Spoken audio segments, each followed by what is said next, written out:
하나님의 은혜와 사랑과 평강이 이 시간 충만하기를 주의 이름으로 축복합니다. 로마서는 사도 바울이 로마 교회에 보내는 편지입니다. 그래서 이 당시 편지의 형식에 따라 바울은 자기 소개와 인사말 그리고 감사의 내용으로 로마서를 시작하고 있습니다. 지난주까지는 바울의 자기 소개와 복음에 대하여 설명을 했다면 오늘 읽은 본문에는 바울이 로마 교회에 방문하려 하는 이유에 대해서 기록하고 있습니다. 그 당시 로마 하면은 세계를 지배한 나라이고 그 나라의 중심 도시여서 화려하고 선진화된 도시로 생각을 합니다. 그래서 로마에서 선교한다는 것은 화려한 도시에서 풍족한 상태로 목회하고 선교한다는 느낌을 받을 때가 있습니다. 그러나 사실은 그 반대이죠. 로마라는 도시는 화려한 만큼 사람들이 복음에 목말라 하지 않습니다. 로마라는 도시는 세계의 중심이기 때문에 하나님을 필요로 하지 않습니다. 그곳에 복음을 들고 간다는 것은 로마라는 지배 체제에 위협을 줄 수 있기 때문에 오히려 로마 입장에서는 반가워하지 않는 행위입니다. 그래서 로마에 선교를 한다는 것은 힘들고 어려운 일이며 상당히 위험한 일입니다. 그러나 사도 바울은 결국 로마에 가게 되고 그곳에서 복음을 전합니다. 그리고 전승에 의하면 로마에서 참수형에 처해졌다고 합니다. 결국은 죽을 곳인데 그렇게 힘들고 위험한 길인데 그럼에도 불구하고 사도 바울이 로마로 가려고 한 이유가 무엇입니까? 우리가 걸어가는 믿음의 길이 이럴 때가 있습니다. 우리가 걸어가는 믿음의 길이 항상 좋을 수는 없습니다. 우리가 믿음으로 걸어갈 때 우리 힘으로 할 수 없는 하나님의 크신 능력과 은혜와 사랑이 우리와 함께 할 때가 있습니다. 그런 경험과 간증들이 우리에게는 있죠. 그런데 그와 동시에 고난과 환난과 고통이 임할 때가 있습니다. 그리고 그 가운데서 믿음의 인내와 순종을 요구당할 때가 있습니다. 세상의 법칙은 우리가 무엇을 하면 할수록 더 늘어나는 것이 보통의 상식이죠. 돈을 아끼고 열심히 모으면 늘어나야죠. 보통은 늘어납니다. 무슨 일을 해도 꾸준히 열심히 하면 그 노력에 대한 보상은 점점 더 커집니다. 이것이 보통의 상식이죠. 그런데 믿음은 그렇지 않다는 것이죠. 믿음이 좋고 나쁘고를 외적인 조건이나 모습들로 판단할 수 없습니다.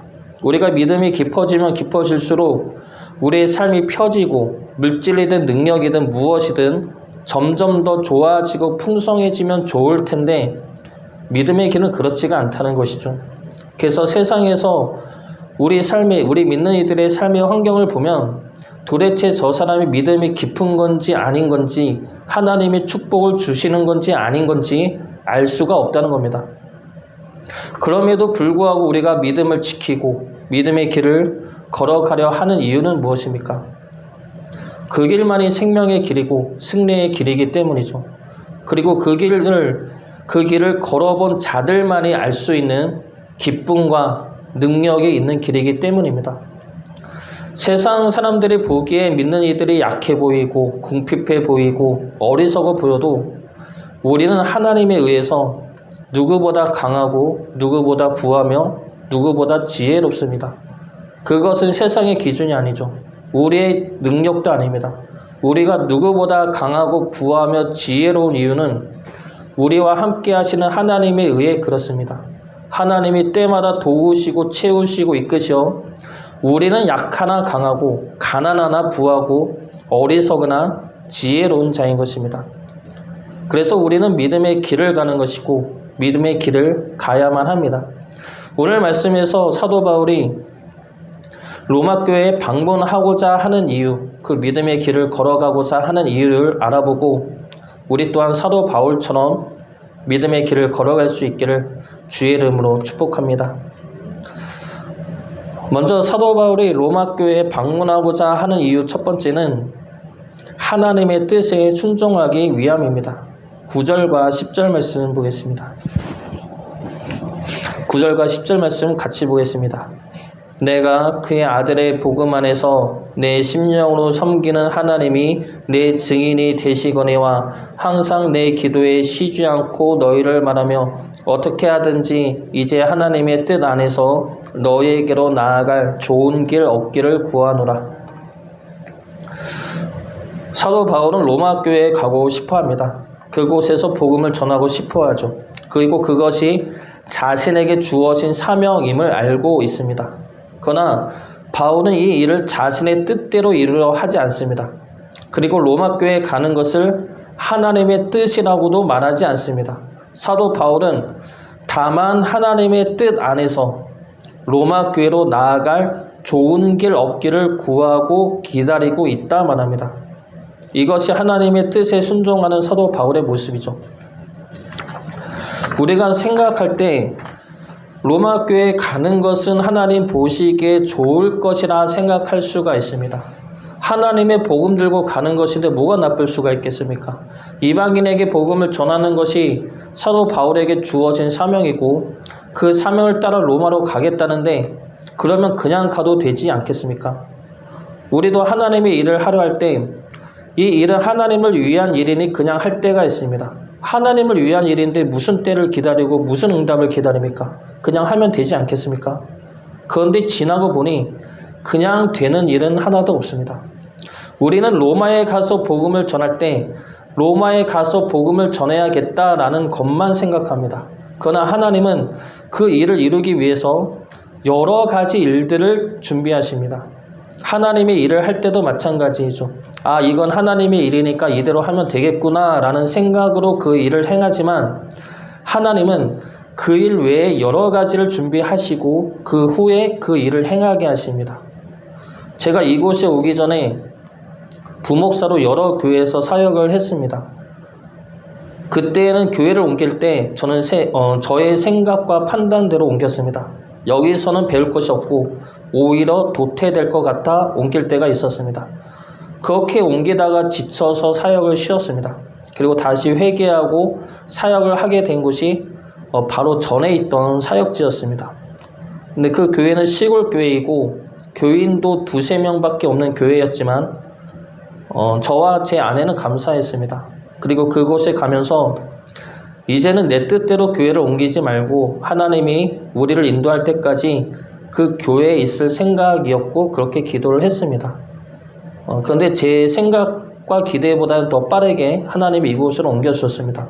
그래서 이곳에 와서 바로 전에 있던 사역지를 생각해 보니까 그곳은 저와 제 아내에게 반드시 필요했던 교회였습니다. 저는 그곳에서 새벽 기도 훈련을 받게 되었고 제 아내는 그곳에서 식사 훈련을 받게 되었습니다. 제 아내가 결혼을 준비하고 나서 결혼하고부터 식사를 준비하게 돼서 식사에 대해 항상 부담을 가졌습니다. 신혼 초에는 식사 준비가 2시간 넘게 걸렸던 것 같습니다. 그래서 아침 먹고 바로 점심을 준비해야 점심에 밥을 먹을 수 있는 그런 상황이었죠. 그래서 그 아내가 식사 준비하는 것을 부담스러워하고 힘들어했습니다. 그래서 항상 이야기하는 것이 교회 식사는 자기는 안 한다고, 자기는 못 한다고 이야기를 했었습니다. 그런데 전에 있었던 교회에서는 주일마다 식사를 준비해야 했습니다. 교회는 1-2명이었지만 교회에서 식사를 했었는지라 준비는 해야 했죠. 그래서 처음에는 아내가 도시락으로 준비를 하다가 얼마 후에는 자기가 용기를 내서 식사를 준비하기 시작했습니다. 근데 그렇게 하면서 실력이 늘고 이제는 자신감이 생겼습니다. 지금은 식사 준비를 하는 것에 부담을 갖지 않습니다. 그러면서 하는 말이 하나님이 지금 이곳에 오게 하시려고 우리를 준비시켰나 보다 라고 말을 합니다. 식사 준비에 대해서 부담을 많이 가졌는데 하나님이 하게 하셨다는 것이죠. 저 또한 마찬가지입니다. 지난 사역지는 하나님이 우리를 이곳에 오게 하시려고 준비시켰던 곳입니다. 지난 사역지뿐만이 아니라 하나님은 저의 모든 삶에 개입하셔서 저를 때마다 준비시키고 그리고 그때가 되면 저를 인도하시고 그리고 그곳에서 다시 필요한 것을 익히게 하십니다. 우리는 막연하게 더 좋은 환경, 더 좋은 자리로 가기를 원하고 그렇게 가기를 간구하지만 하나님은 그 속에서 우리에게 필요한 것을 준비시키게 하시고 우리가 가야 할 곳도 예비하시고 그 모든 것들이 주의 뜻 가운데 온전히 이루어지도록 세심하게 이끌어 가십니다.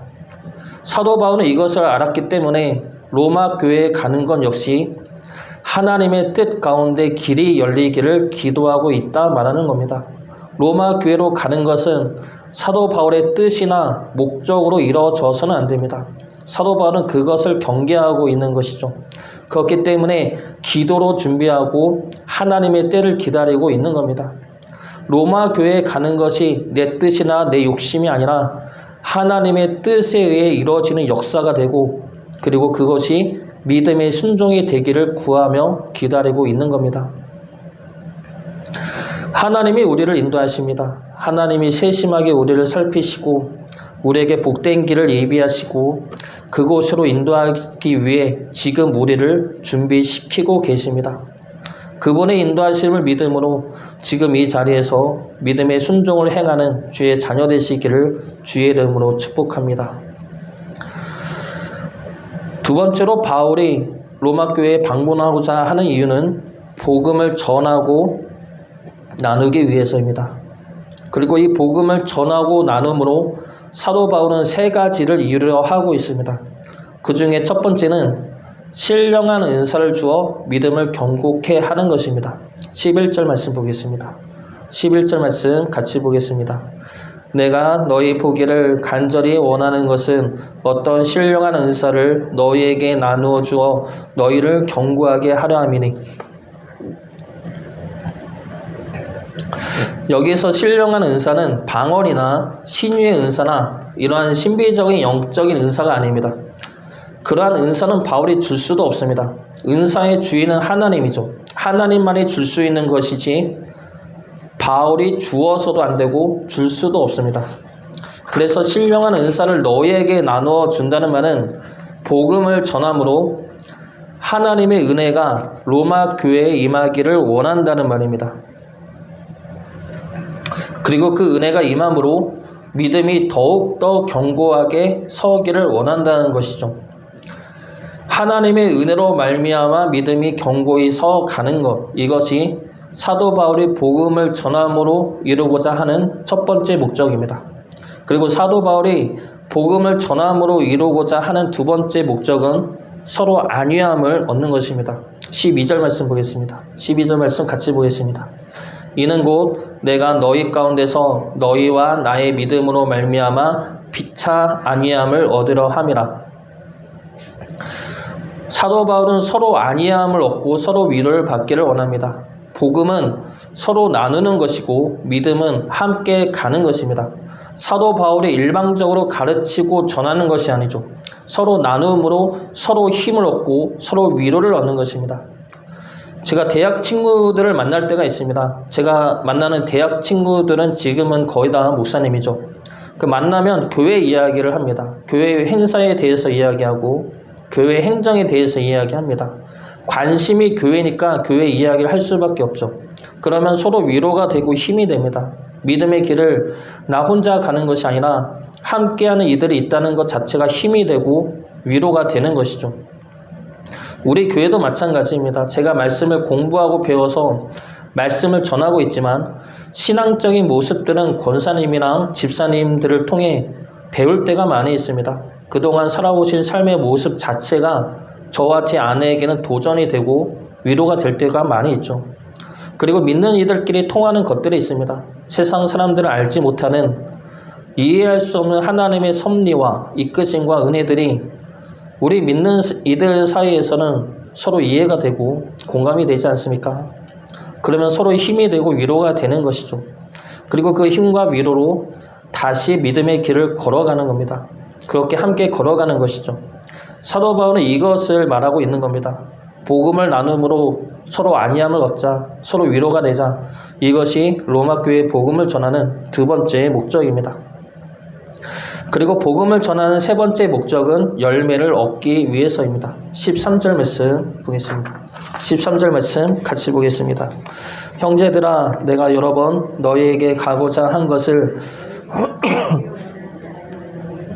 이는 너희 중에서도 다윗과 이 중에서와 같이 열매를 맺게 하려 함이로되 지금까지 길이 막혔도다. 여기서 열매는 믿는 이들이죠. 복음을 전하고 같이 나눔으로 더 많은 이들이 주의 자녀로 돌아오길 원하고 있다는 겁니다. 이것이 바울이 복음을 전하는 목적 세 번째입니다. 다시 정리하면 복음을 전하는 목적은 믿음을 견고케 하고 서로 안위함을 얻고 열매를 맺게 하는 것입니다. 이러한 목적들이 우리 교회 내에서도 이루어지기를 원합니다. 하나님의 말씀을 통해 그리고 우리 삶의 간증들을 통해 우리 믿음이 서로 견고케 되고 서로 위로를 얻고 그리고 우리를 통해 열매가 열릴 수 있기를 주의 이름으로 축복합니다. 마지막으로 사도 바울이 로마 교회에 복음을 전하려 하는 이유는 사도 바울이 복음에 빚진 자이기 때문입니다. 14절 말씀 보겠습니다. 같이 보겠습니다. 헬라인이나 야만인이나 지혜 있는 자나 어리석은 자에게 다 내가 빚진 자라. 사도 바울은 모든 사람에게 빚진 자라고 고백을 합니다. 그런데 그들에게 무엇을 빚졌습니까? 사도 바울은 그들을 만난 적도 없는데 무엇을 빚졌다고 말합니까? 보통 빚을 졌다고 할 때 우리는 두 가지 경우를 생각할 수가 있습니다. 내가 친구에게 돈을 빌렸을 때 나는 그 친구에게 돈을 갚을 때까지 그 친구에게 빚진 자가 되죠. 그리고 두 번째 경우는 누군가가 나에게 돈을 주면서 그 돈을 다른 누구에게 주라 하는 경우입니다. 예를 들어 우리 엄마가 저에게 돈을 주면서 그 돈을 아내에게 주라 말합니다.